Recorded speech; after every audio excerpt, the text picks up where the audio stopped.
BA part third year paper second के अंतर्गत पढ़ रहे हैं हम प्रसार शिक्षा एवं संचार के अंतर्गत टॉपिक है हमारा अधिगम के सिद्धांत कि शिक्षा का मुख्य उद्देश्य लोगों के व्यवहार में वांछित परिवर्तन लाना होता है। यह परिवर्तन उनके विचारों, व्यवहारों, कार्य कुशलताओं, मूल्यों एवं अभिवृत्तियों में भी परिवर्तन को लाता है, जिसका मुख्य उद्देश्य होता है ग्रामीणों का कल्याण करना। ग्रामीण जो जनता है उनमें वांछित परिवर्तन लाने के लिए एक समर्पित शोधकर्ता की उन्हें जरूरत होती है, जो ग्रामीणों की जो समस्याओं को समझने तथा उनकी समस्याओं के समाधान की तकनीकों का विकास करने के लिए अधिगम का सिद्धांत अति आवश्यक है। योग्य एवं समर्पित शोधकर्ता तैयार प्रयोगशाला में कृषि से संबंधित नई तकनीकों का विकास करें। कुशल, योग्य तथा समर्पित प्रसार कार्यकर्ता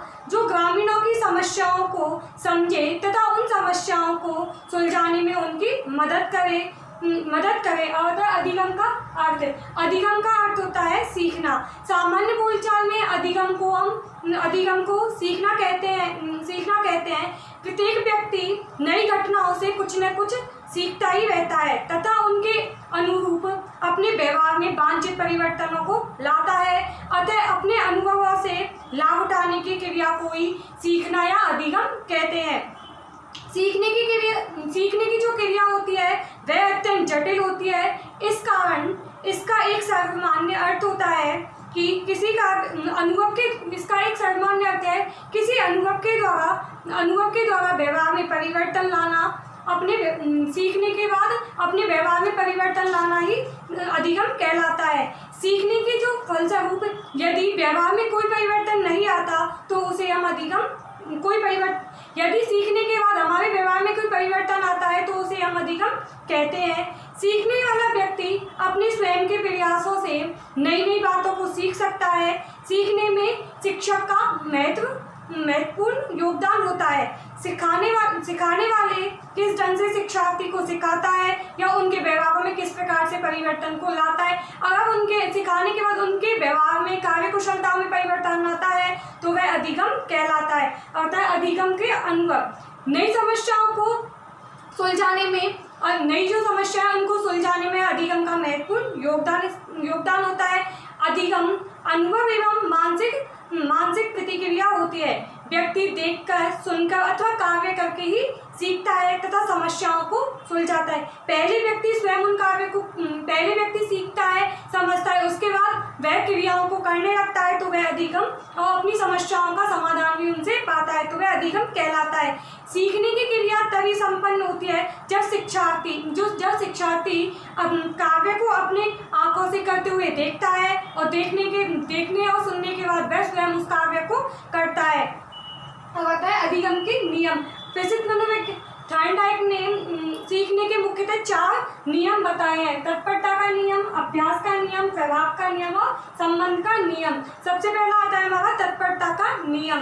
कोई भी व्यक्ति नई चीज़ों को सीखने के लिए तभी तत्पर होता है ये जब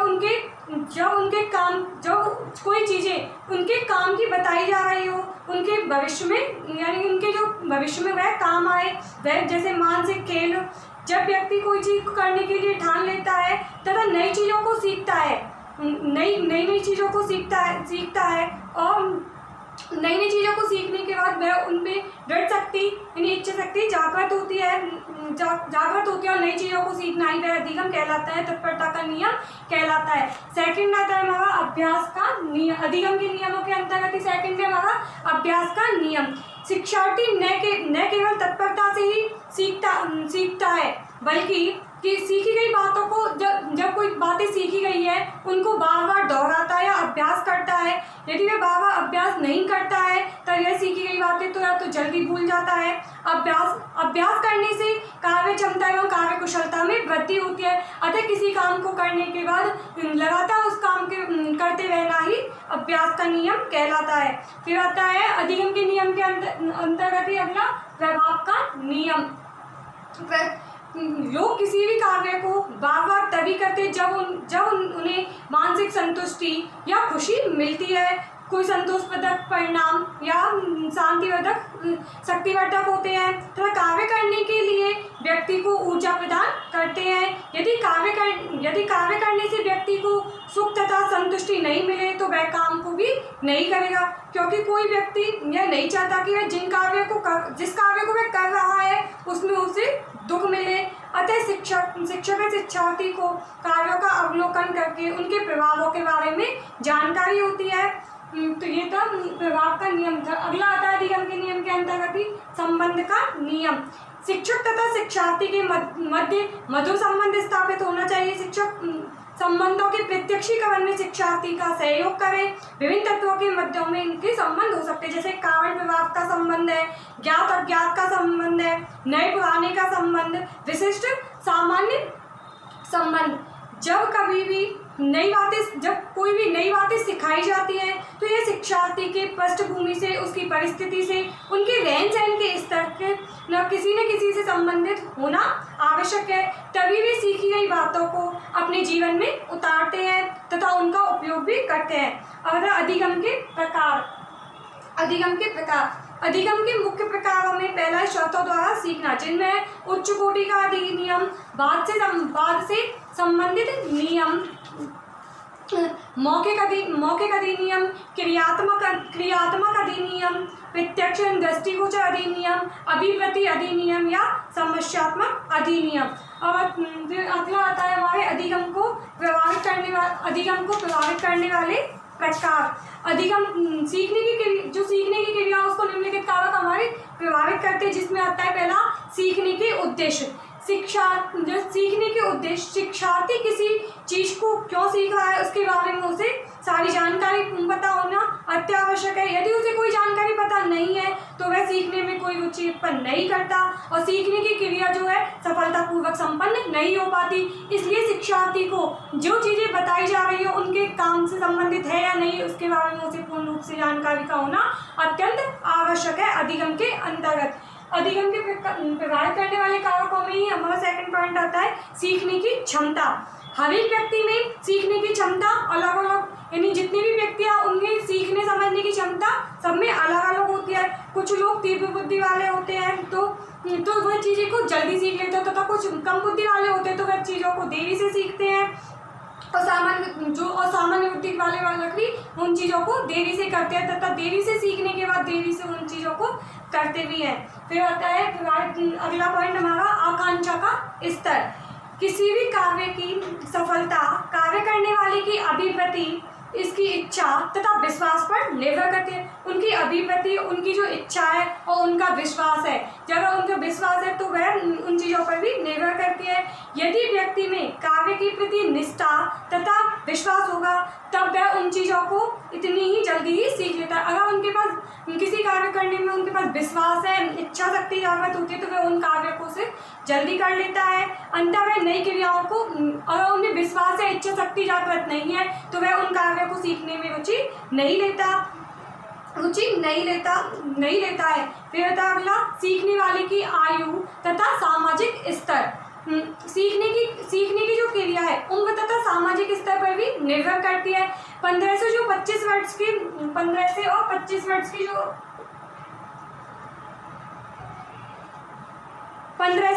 25 वर्ष की अवस्था तक सीखने की क्रिया अत्यधिक तीव्र होती है। सीखने की जो क्रिया है वह 15 से और 25 वर्ष की अवस्था तक बहुत तीव्र गति से होती है।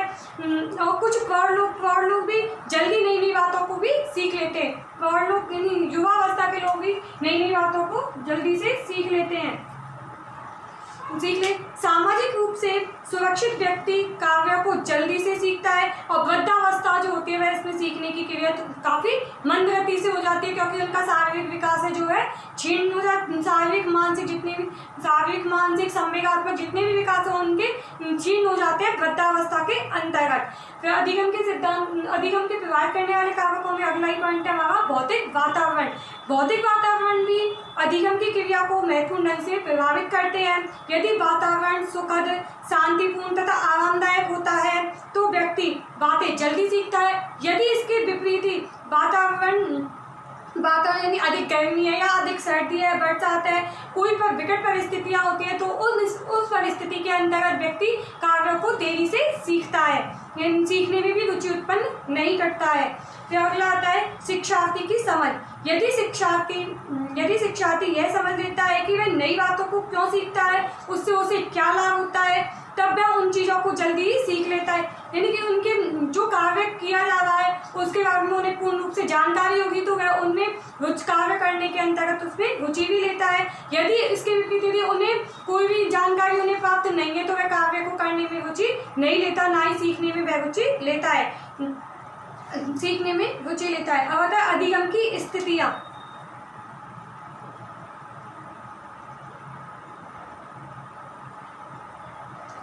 सीखने की जो स्थिति से तात्पर्य सीखने से संबंध रखने वाले तत्वों का सामूहिक रूप से कार्य करना है, यानी सीखने से संबंध रखने वाले जो सामूहिक रूप से कार्य करते हैं उनमें सीखने की क्रिया जल्दी प्रबल हो जाती है। सीखने के क्रम को ध्यान में रखते हुए जानना आवश्यक है कि सीखने की क्रिया किस प्रकार से संपन्न की जाती है, जिसमें आता है शिक्षार्थी, शिक्षक, उसकी विषय वस्तु, शिक्षण सामग्री, भौतिक उपकरण, ये सभी इसके केंद्र बिंदु माने जाते हैं।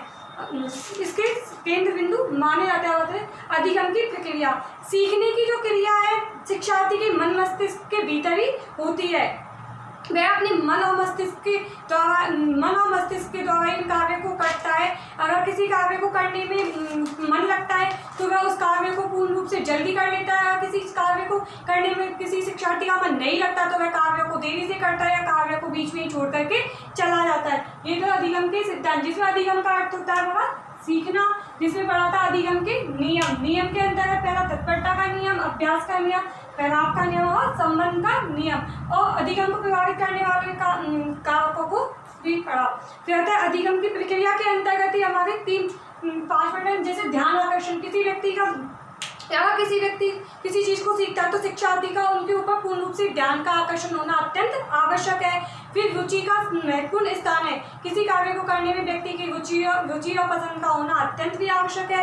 इच्छा, किसी व्यक्ति को अगर सीखने में इच्छा है तो वह कार्य को जल्दी सीखता है, इच्छा नहीं है तो वह कार्य को जल्दी से नहीं कर पाता। फिर अगला आता है विश्वास। कार्य को जब व्यक्ति कोई किसी कार्य को करता है तो उसके अंतर्गत जो सिखाए जाने वाला व्यक्ति है उसके अंतर्गत पूर्ण रूप से विश्वास होना अत्यंत आवश्यक है। क्रिया, शिक्षार्थी को सीखने के लिए अवसर उपलब्ध करवाना, वह उन चीज़ों को करके सीखना, और करके सीखने से चीज़ें दीर्घ अवधि तक चलती है। यानी खुद स्वयं प्रयास करके किसी कार्य को करते हैं तो वह कार्य की अवधि दीर्घ तक चलती है, लंबे समय तक बनी रहती है। कहते हैं संतुष्टि। किसी कार्य को करने में उसे संतुष्टि होना और उसके सुखद सकारात्मक परिणाम उन्हें प्राप्त होना, तो वह संतुष्टि के सिद्धांत के अंतर्गत आता है। अधिगम के सिद्धांत।